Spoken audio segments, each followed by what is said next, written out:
All right, we are finally ready to understand the entire block diagram. Okay, first of all, we're going to start out down here. We're going to start out with our 10 megahertz precision oven. So that's everything. We're going to take that 10 megahertz and we're going... We are finally ready to understand the entire block diagram. We start down here with our 10 megahertz oven-controlled oscillator. That's the most accurate thing on the instrument. We run that into a 100-to-1 phase lock loop to generate 1 gigahertz. Now we have a very stable 1 gigahertz that we can use elsewhere.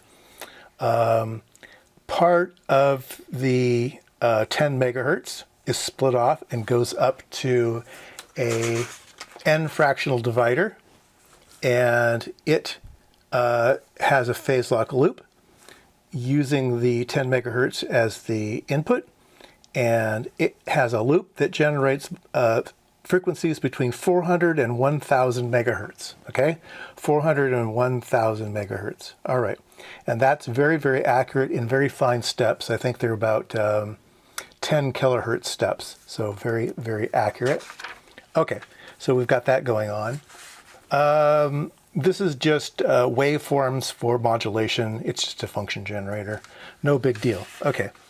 We have our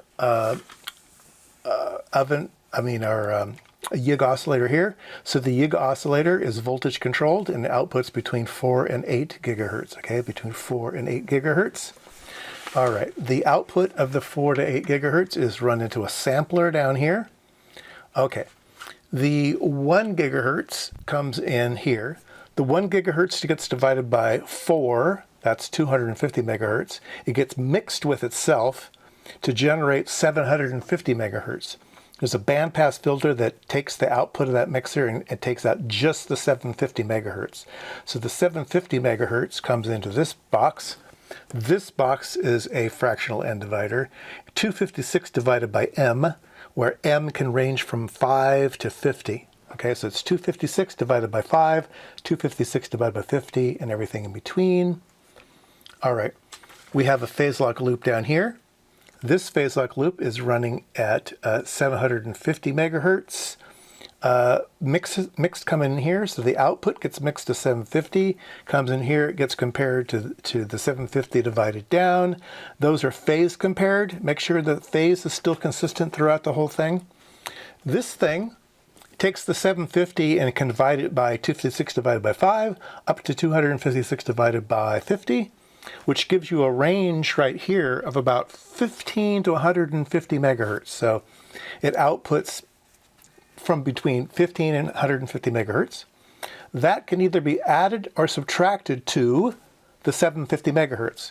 So you can add it to 750, you can subtract it from 750, which gives you a range here. So if, say, this is 150, then you can do 750 minus 150, that'll give you 600.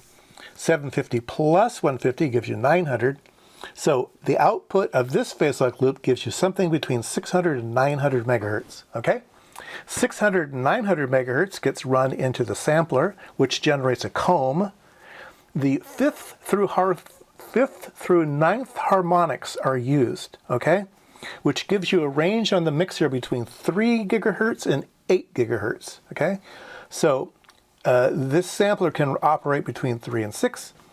The 4 to 8 comes in here, it gets compared, it gets down converted, okay, so its low frequency coming out is between 3 and 70 megahertz.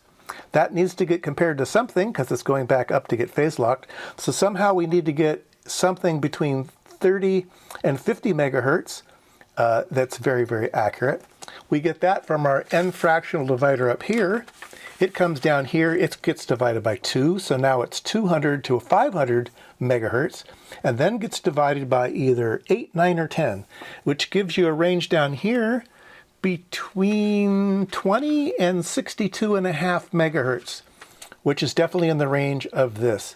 So this sets a range somewhere between 30 and 70. This sets a range between 30 and 70. They are phased together and it comes out, which means in totality, the frequency output frequency output equals, okay, the FS, which is somewhere between 600 and 900, okay, that gets multiplied by 5, 8, or 9, okay, and then we add on the FIF, okay? All right, so what does this equal? This equals something between 4 and 8 gigahertz, okay? Something between 600 and 900 times either 5, 8, or 9, those are the harmonics, plus the n fractional divider somewhere between 30 and 700, no, 30 and 70, I'm sorry, 30 and 70 megahertz, okay? And that gives you something between 4 and 8 gigahertz, right? In about 10 kilohertz steps. Or maybe, yeah, 10 kilohertz steps. Then, now that you have this very, very fine resolution 4 to 8, you run it into here, and you can divide it by 2, and that gives you a very, very fine 2 to 4 gigahertz. That's one range. You can divide by 2 again, that gives you 1 to 2 gigahertz. That's another range. You can divide it down again for 500 megahertz to 1,000 megahertz, or divide it by 2 again and get anywhere from 250 kilohertz to 500 megahertz. And that's the way the thing works. There's some modulation that can be added, there's some pulses that can be added, and there's some attenuation that can be added.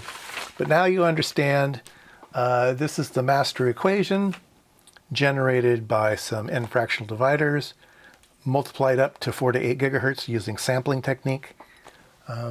Anyway, I hope the series was interesting. Maybe not all of it is interesting to everybody, but I bet you bits and pieces of it along the way were interesting to most.